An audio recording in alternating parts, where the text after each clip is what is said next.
Welcome to West Virginia Beer Roads, a podcast all about beer from a West Virginia perspective.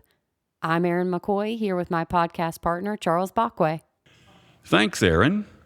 Today we're breaking out of our strictly beer-focused discussions to take on how one of our small West Virginia distilleries uses its tasting room to promote and sell its distilled spirits. If you're a regular listener to our podcast, you know that Erin and I have been to Bullock Distillery previously and talked with its leader, Ty Bullock. And we've talked to him about how they founded this distillery business in West Virginia. Well, today we're back at the distillery to learn about an exciting retail aspect of selling distilled spirits here in West Virginia. Right, Erin? That's right, Charles. We're here at the Bullock Distillery in Charleston, West Virginia with Royce Tanner, Marketing Director, so we can learn how they operate their tasting room, where we hear you can get some incredibly tasty and unique cocktails. And we're in the tasting room, so if you hear any background noise, they're open for business today, and we're lucky to be here and taking Royce away from her job for just a minute. But I know she's got Josh over there manning the bar today, so that's cool. So let's get started. Royce Tanner, welcome to the West Virginia Beer Roads Distillery Edition. Well, thanks so much for having me, y'all. It's very, very nice to have you here in front of house. Royce, let's get started off by having you tell us about your role here at the distillery. What all are you responsible for? So I run our front of house and our tasting room here. I craft our cocktail menu. I do all of our front of house work. I'm here Monday, Tuesday. I do a lot of our events, so our cocktail classes and the programs that we do here, I host those events. Will you talk a little bit about your background? So I moved to Charleston about 7 years ago for undergrad. And so I did my undergrad in business administration from West Virginia State University and graduate school, which I'm still working towards my MBA at the University of Charleston. But I kind of fell into distilling. This is not my original trade. I'm an accountant by trade, actually. So distillation is a thing that I fell in thanks to the Bullocks. Okay. Well, you said you moved to Charleston about 7 years ago, but have you worked that long here at the distillery? So I officially started at the distillery in October of 2021. We opened officially in December of 2021. So I have been here at the distillery for almost 5 years now. Yeah. And so how would you describe the purpose of this distillery's tasting room now? So originally the tasting room was designed as a way to meet our customers where they are. So it was a space where you could come in, you could sample your products in advance of buying them. It was a little more hands-on than like a typical liquor store. Yeah, that was nice. And then things probably progressed to what you're doing here today. I mean, you're using it much more in a direct marketing sense, not just walk in and look at a shelf full of bottles. Absolutely. We have really been making the push on social media to bring people in. So that's a thing that Josh and I run, our social medias. I actually revived our TikTok account over the weekend. Mm-hmm. So what's the operating schedule here in the tasting room? So we are open Monday through Saturday. The only day we're closed are Sundays. It's our only real official day off here. Monday, Tuesday, Wednesday, we're open 11 a.m. to 6 p.m. And then Thursday, Friday, Saturday, we're open 11 a.m. to 7 p.m. with our cocktail happy hour every day from 5 p.m. to close. Wow, like that. Well, you talked just briefly about the tasting room. I know you've always been able to offer customers tiny little samples of your distilled spirits, but when did you begin offering the cocktail bar? How did that come about? So we officially did our first round of cocktail sampling in March of 2025. In June of 24, I believe, the state of West Virginia made a change. And so there was a law that went into effect that allowed distilleries a little more leniency on tourism purposes and for tourism purposes. So a section of the code changed that now allows me to make cocktails with things that I produced here in the front of house. So the customer can have more than just a little sample. Yes. They can actually have a full drink. Absolutely. Yeah, that's really cool because, man, you can't sell other people's products, but you focus on your own. That's what it sounds like, yeah. Well, and have the ability to, pivot a little more if a customer wants to hang out and have a whole drink rather than just a sample. Absolutely. Yeah, because weren't those in the past the samples of were straight whiskey and they were like 1 ounce or something? Yes, we had a limit per person per day to under 3 ounces at that point. It's now 6 ounces. Yeah, okay. Well, it's good that the state has moved on. Well, who develops the recipes for the cocktails that you all serve here at the distillery? So we all collaborate. We're a very small crew. Our distillery crew are myself and Joshua Fetter, and then Adam Anderson is our head distiller, so he runs back of house, and then Josh and I dabble back and forth as we're needed. But as far as our cocktail recipe, that's kind of my domain. I wrote our very first original cocktail menu and have been rewriting it ever since.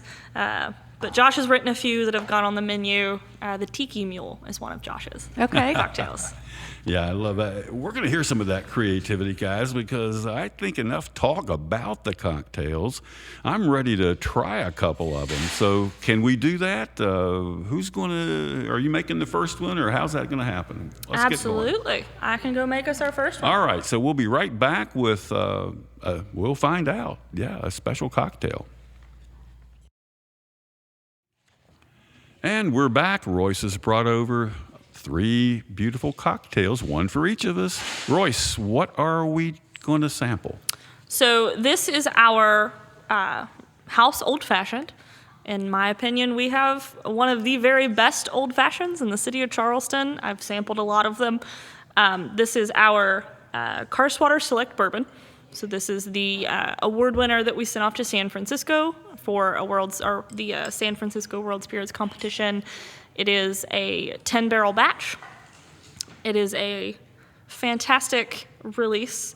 It is our house simple syrup, 2 dashes of orange bitters, and then a cherry and orange peel garnish.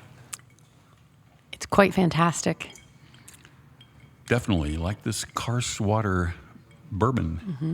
Very, very clean. Yes. Very clean. Now, does this particular bourbon tend to be one of your best sellers here as far as from the distillery? Absolutely. So this is the bourbon that we produce in the biggest quantity. So typically our game here lie in single barrel releases. We're very, very proud of the barrels that we pick. We are very young, so we are still in our sourcing game soon. Our barrels our distillate are just now turning 4. This year, there'll be 5 next year, and around that time, we'll start looking to release distillate of our own. But for now, we're still in the sourcing game. But we're very proud of our palates here in picking single barrels and doing blends and batches. And among the cocktails that you do make here for customers, where does this one stand? I mean, is it one of the more popular ones? This is by far the most ordered cocktail that we produce, other than my aptly named Flavor of the Week, which is the weird cocktail I have created every week. Well, I think speaking of cocktails, obviously the menu's going to always change. You're going to refresh it or based on the weather, et cetera. And you said everyone collaborates, which makes sense. Where do you think as a team that you draw your inspiration from for your cocktail menus? So I have, in my years of experience of bourbon tasting and palate planning and training my palate, I've learned I have a pretty good nose for flavor. So most of my personal bartending experience and cocktail creation comes from notes that you smell and producing different flavor profiles within an aroma. I want everything to jive properly. So I like to pick one flavor and then go from that. As a starting point. As a starting point. And point. just build around that. So sometimes it's the liquor. Sometimes I start from a bourbon. Sometimes I start from a weird flavor. I have a paw cocktail in mind right now that I'm going to start from paw. So it can be seasonal too. Yes. Right now I've been very into pumpkin. So I've been in the process of writing our fall menu, which will be our next cocktail. When we try another one. We're going to get to try another one. We're going to get to try another one, absolutely. So I am writing We've parsed down our regular menu, and we will start doing a seasonal menu that'll change every 2 to 3 months of different cocktails that fall within the season and the weather Sure. that we're within. Right. Sure. Yeah, I remember when I was in here sampling a cocktail or two early on after the law change and you guys started doing this. It was one that had smoke in it. Yes. And I thought that was so well done. Yeah, maybe whoever invented that one here, that was a really nice one. I love a smoked old-fashioned. Ah, that's what it was, a smoked old-fashioned? It was my signature old-fashioned. Nice. There you go. Nice. Well, no wonder I like it because I do like old fashioned, and I love the fact that you have these beautiful cherries and the orange peel in this drink. It's not like a tiny piece; it's a nice big chunk of orange peel, which really brings flavor with it. Sure. Yeah, And that nice big cherry as well. Yeah. Yes, it's very, just like I said, fresh and just clean. So, is it time to move to cocktail number 2? Absolutely. Yeah, I love this cocktail portion of our podcast today. This is good. This is where all the fun happens. We'll be right back with cocktail number 2. Oh my goodness, Royce is back, and it is a different looking type of cocktail. Royce, what is this? So this is an apple cider gin sour. So this utilizes our Jupiter gin, which is a 7-year barrel-aged gin. So it's a delightfully funky spirit all by itself.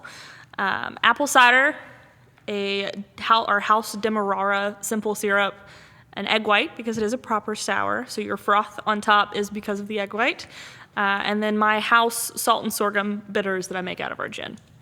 It's exciting. And let's talk about this appearance. It's very kind of, I would say, cloudy, obviously, based on all of those ingredients, but very cool looking. Yeah. A different cocktail than I've seen before. And frothy. And what would you describe? How would you describe its taste? What should we be getting from this? So it is a very dark cocktail. A lot of herbal notes to it. The apple comes through a lot. You get a little bit of the salt from the salt and sorghum, and that is a house salt that I make. So it is a smoked bourbon salt that I make. Ooh. Oh my gosh. And then I get some cinnamon. Yes. Definitely some cinnamon. Oh, this is nice. Yeah, it's the spice and the apple, and the gin comes through. Wow. Yeah, this is fantastic. I can't say that I've had a cocktail like this ever. Oh, I honestly, haven't either. it's really blends well together. All the flavors pair very well together. It's delicious. Your 7-year aged gin. Tell me more about that product, if you would. So our gin, objectively, is a very herbal, very baking, spice-forward gin all by itself. Okay. So it does not fall within the proper London Dry terminology of a gin. Right. Your Tanquerays, your Beefeaters, those are London Dries. They're very pine-forward. They're very Christmassy in flavor. Sure.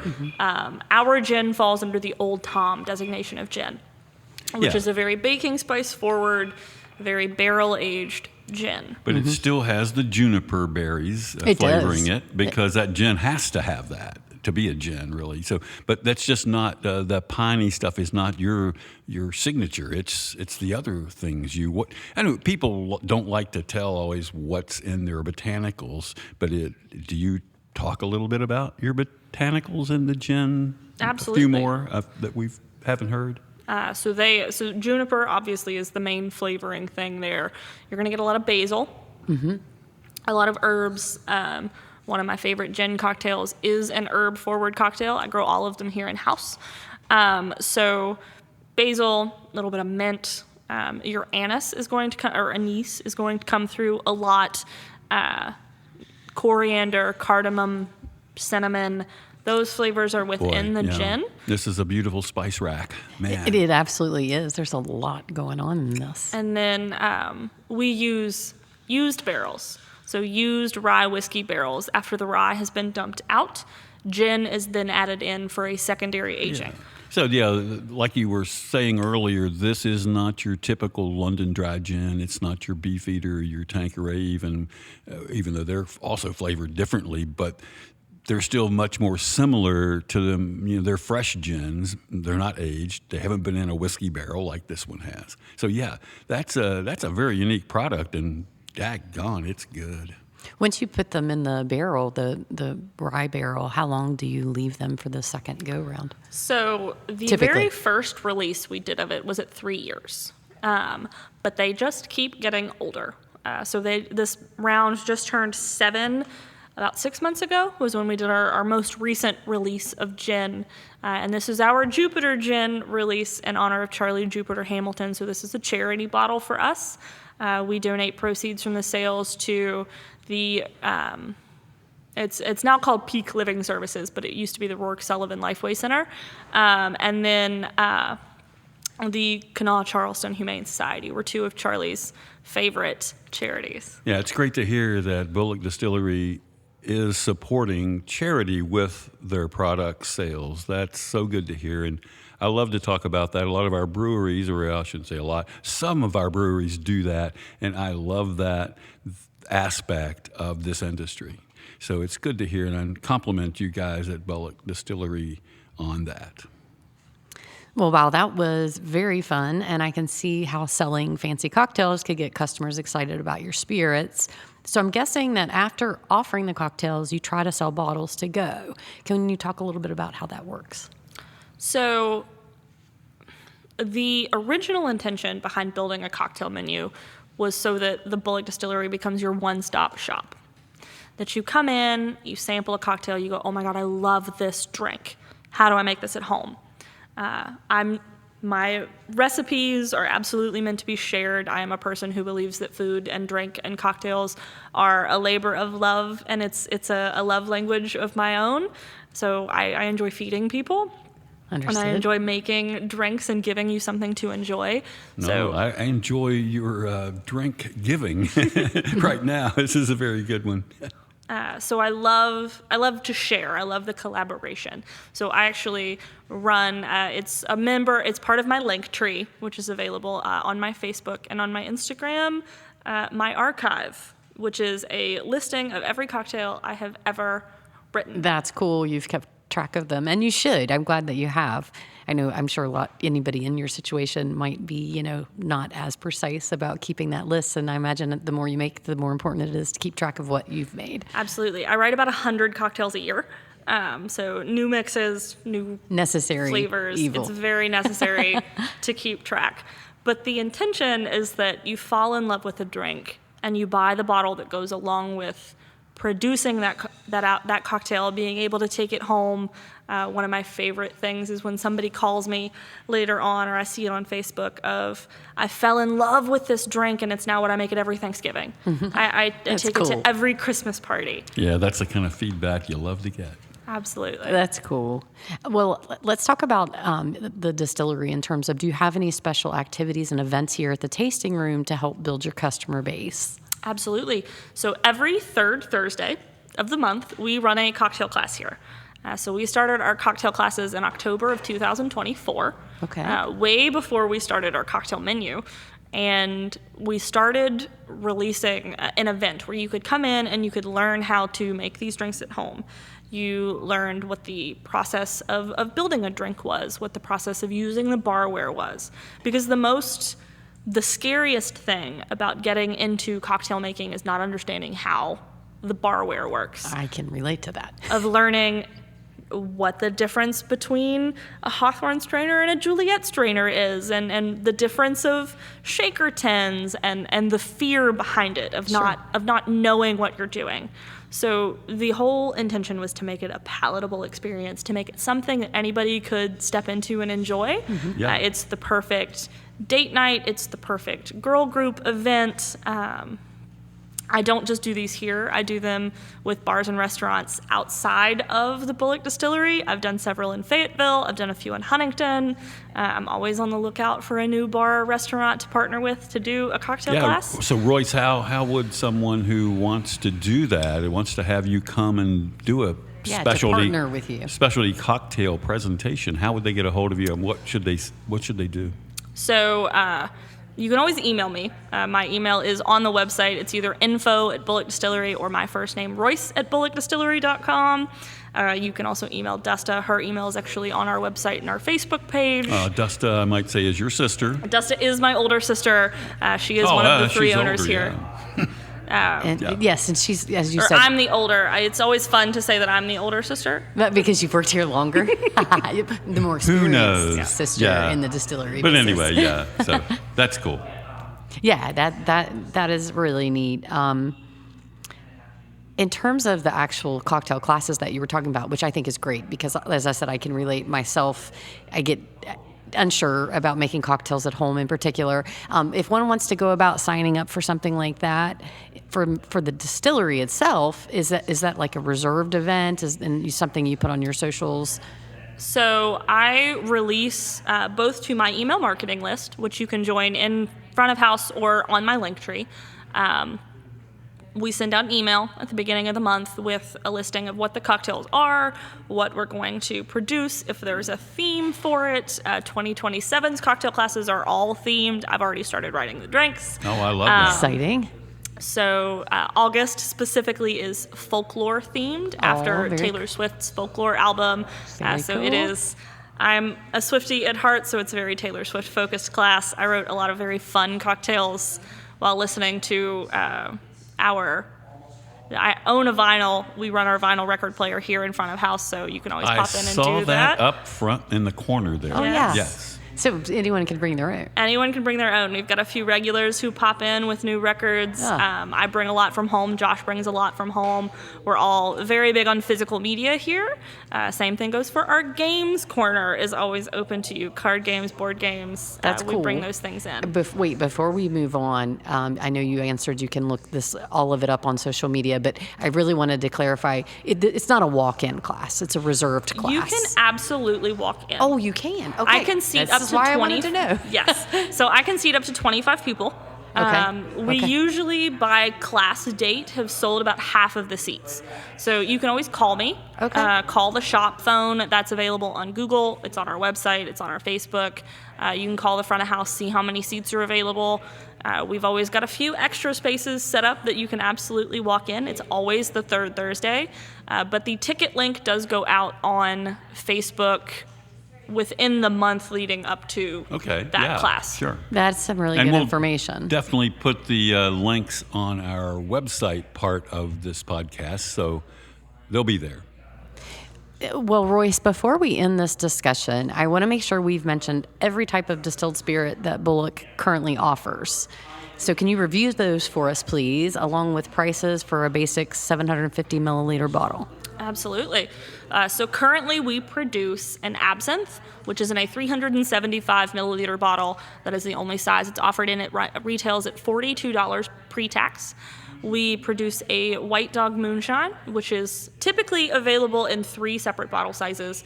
We are currently out of 750s, barring when we get back into our distillation cycle this winter, because it's way too hot outside to distill right now. So the 375 of that retails at $17 pre-tax.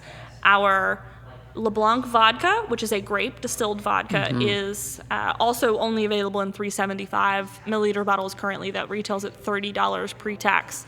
Our Jupiter Gin retails at $55 pre-tax in a 750 milliliter size bottle. Nice. Our bourbons, we currently have our Karstwater Select available in 2 proofs. So at 100 proof, which is what was sent off to San Francisco, is $50 a bottle pre-tax. Our 90 proof release of it, which is brand new, it just released last month, retails at $38 pre-tax. Our seasonal single barrels, which currently only is our Mothman release. It's a single barrel bourbon that we put out in June for West Virginia Day. Those always retail at $65 Sure, they're pre-tax. super special, yeah. So it is a single barrel release that comes out. We do one in March, we do one in June, and we do another in November. So those retail at $65. Our Piney Creek and Moon Rocks bottles, which is Piney Creek is a 2-barrel bourbon batch, and our Moon Rocks is a single barrel rye whiskey. Those retail at $65 as well. Those are partnerships with the West Virginia Land Trust. Nice. So proceeds from the sale of those bottles go to trail maintenance in the state of West Virginia. And then we do a Tanner Select release that is actually my barrel pick. It's the only barrel release that nobody gets to argue with me on. It is solely my barrel very pick. special. It releases every October, and it retails at $75 a bottle. That's exciting. Wow, what an incredibly varied list and very reasonable pricing. So for anybody out there listening, those are some great prices. Come in and get one of those bottles. And I want to put a plug in for that LeBlanc vodka. That's one you've done for a good while. It's I think you said grape-based. Talk a little more about it, if you could, because I've bought that here, and it is so good. Just such a smooth vodka. I mean, and tasty. I mean, vodka's not supposed to have flavor, but that actually has just a hint of something different. Absolutely. So our vodka was actually a happy accident. To plug Bob Ross, it was a happy accident. We were distilling brandy. And so our brandy will turn 5 in December on the 3rd. We barreled that 15 days before we opened our front of house here. It was a sampling that we did during distillation, and Adam and we both kind of fell in love with the flavor behind that brandy. We said, what are we going to do if we distill it again? So Adam and Ty did another round of distillation. It came out at 192 proof-ish. And by law, vodka has to be distilled at least 95% alcohol or 190 proof to be called a vodka. And we loved it. So it has only been distilled twice. The first time through our pot still, the second time through our column reflux still, which are the two stills that we operate in back of house. It came out pure enough that we were able to call it a vodka. Now, it is proofed with and distilled with water from our farm. So we own a farm in Greenbrier County, West Virginia, just outside of Rennick. That's where we get all of our water from. Yeah, you mentioned that, the karst water. It's in the bourbon too, but talk about how that's done, because when the whiskey comes out or the vodka comes out of the still, it's very high proof. It might be 140, or it might be like in the vodka 90, whatever, yeah. But you water that down before it's bottled. So talk about that process a minute. So our water is filtered through the Greenbrier County Karst Limestone Formation. So anytime you see karst on our label, it just means that our water has had a part in its either distillation or its proofing. Vodka is not palatable at 190 proof. All you're going to taste is alcohol. Sure. It's going to blow your senses out of the water. So you have to either back sweet it in the way that flavored vodkas work, or you have to cut it with water. So we proof our vodka down by at least half. We go from 190 proof to 80 proof. Yeah. With the water With that water. you're And that's like a limestone water, because it comes out of these limestone caves, right? Or the underground formations over in Greenbrier or Pocahontas County, however. Absolutely. Yeah. So the water itself is relatively sweet.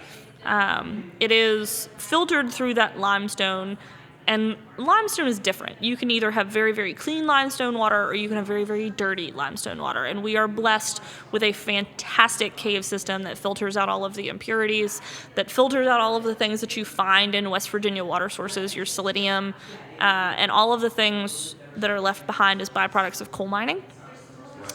And so those sweet notes impart flavor into our spirits. It's why our Karst Water Select Bourbon is it's sweeter than it would be if we hadn't proofed it down.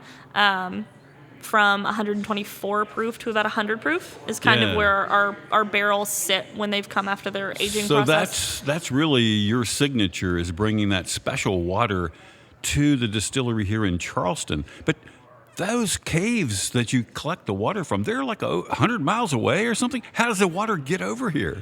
So thanks to a very wonderful partnership with Enterprise, we rent a very large flatbed truck, strap an 800-gallon tank to the back of it, and bring it. And we drive 2.5-3 hours to Rennick, stop at the farm, pick up water, drive it back, and then we flip-flop. It's somebody else's turn to do the night run. We try and, maximize our time on the road with a truck. And so we truck it back. We've got an 800-gallon tank in back of house that we fill with water. Well, that's how it happens. Yeah, and going along with all of that water and, like you said, the filtering, that is so special. Do you all have to do not have to, do you choose to do certain sampling testing based on the water that you've collected. Once you get it, obviously before you use it to, downproof your overproofed vodka, for example. Absolutely. So all of our water it's not distilled in the sense that it goes in a still, but it is boiled off. So the intention is to boil off any kind of organism that might grow, because it is a cave system. It is natural.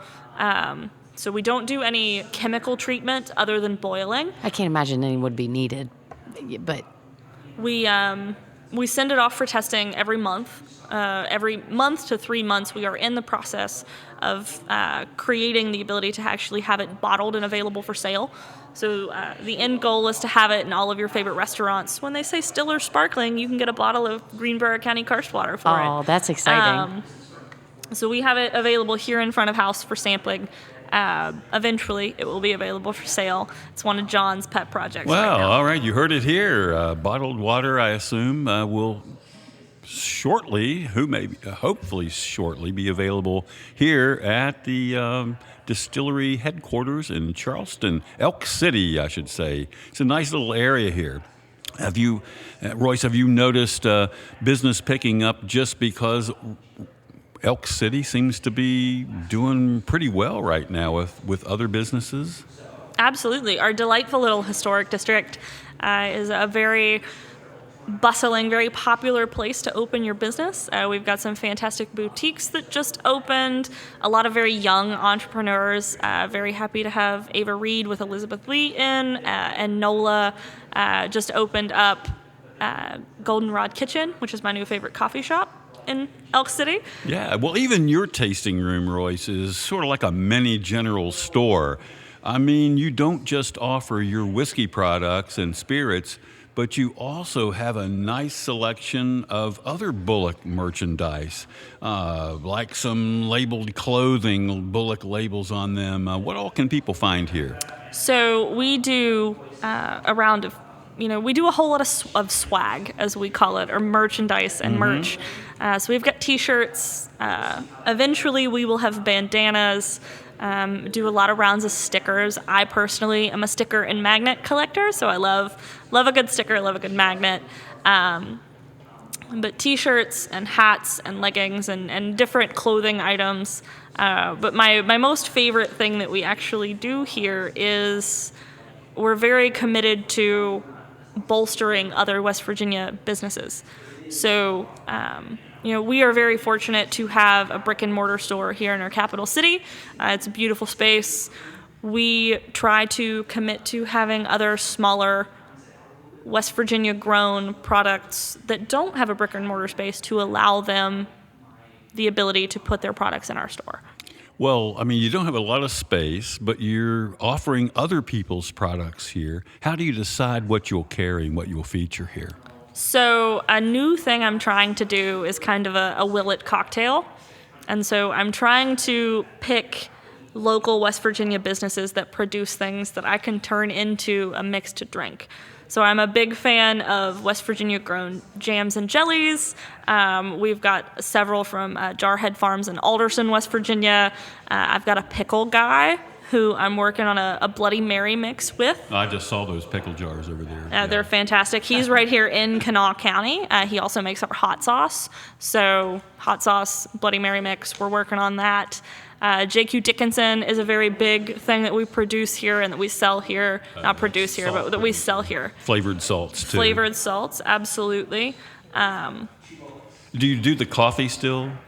Yes, I have a wonderful partnership with Mountain Table in Renwick, West Virginia. They are not very far from the farm. Alex and Nadine produce a fantastic round of coffee. We do several barrel-aged releases with them. So when you go over to get a tank of karst water from the farm, you also come back with some coffee from, Absolutely. from Mountain Table. Yeah. I produce a bitter here in-house. They are my espresso bitters that I do with coffee from Mountain Table. And our cold brew that we use in our espresso martinis on our menu is cold brew that I make from Mountain Table coffee. Beautiful, beautiful. It is. Well, what is the best way for someone who is interested in purchasing your Bullock distilled spirit products to learn where to find them? I'm really kind of focusing that question on people who don't live here in Charleston. Absolutely. So we distribute solely within the state of West Virginia. We don't currently distribute outside of our state's borders. We are a very small crew. So I myself and Josh and Ty and Adam, we are the people who go out into our liquor stores and we push our product to have it available for you. If you're a Morgantown fan, Ashbrook is a wonderful place to find us. Huntington, you can find it at King Spirits or SADS. Is there a list, or if they just maybe call the distillery office here, that they can find out if they're in some other part of the state which liquor stores might carry? Absolutely. The easiest way to do it is to call our front of house. We have a menu that, not a menu, we have a map on our devices that we keep up with of who orders from us and where to find us. But you can always ask. Any liquor store that you have, if they don't have us, please ask. They'll probably call me and we'll set up a tasting. So That's exciting. Well, Royce, as Director of Marketing for Bullock Distillery, do you visit the liquor retailers yourself or the bars and restaurants? I mean, like key account kind of places to provide information on your spirits line? Maybe things like doing trainings or sampling with staff? absolutely. We meet with liquor stores every August. So the West Virginia ABCA is a delightful entity that puts on a trade show every year that we're actually able to meet with liquor stores face-to-face and talk about our products there. We go in and we see the places that have ordered from us and we check in to make sure that our product is doing well, to make sure that they understand what they have on their shelves, and to kind of pitch our story, because people don't buy alcohol, they buy stories. And so you have to understand who we are as an entity and what exactly we produce and the commitment that we have to the spirits that we produce here. That's the story that you're buying. That's the story that you're drinking. So we absolutely love to chit chat with liquor stores and to train them. My personal favorite thing to do, I don't necessarily meet the liquor stores where they are. That's more of a Josh and Ty and Adam and Dusta thing. I myself am very much invested in the bars and restaurants that carry us.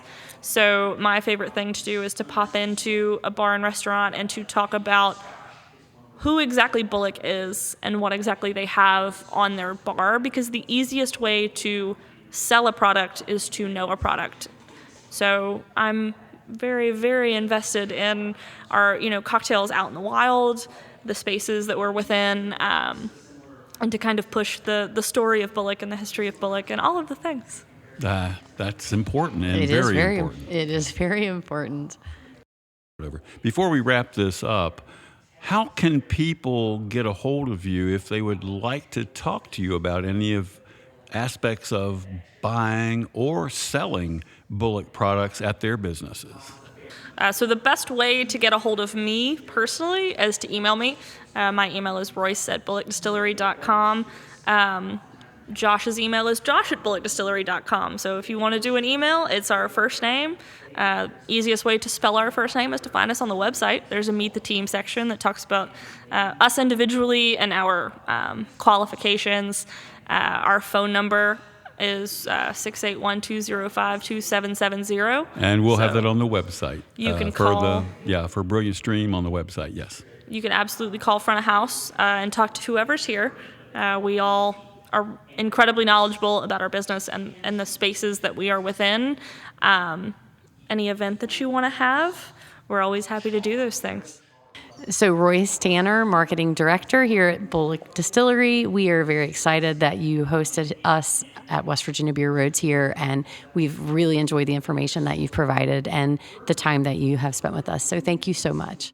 Yeah, and even though it's not beer like we normally talk about, It's been Aaron, very interesting, and No, I've learned a lot, actually. It really is good, and we're so happy that West Virginia has progressed in recent years to the extent, in the sense of their laws and things, that it Helps people business. like this have opened up, and yes, entrepreneurs have come into our state and developed these beautiful places like the Bullock Distillery. Yeah. Absolutely. Thank you so much. Aaron, Charles, thank you so much for having me. Cheers. Cheers. This brings us to the close of another podcast. Remember, you can subscribe on Apple, Spotify, or your favorite podcast host. Thank you for listening to West Virginia Beer Roads. West Virginia Beer Roads is a production of BrilliantStream.com.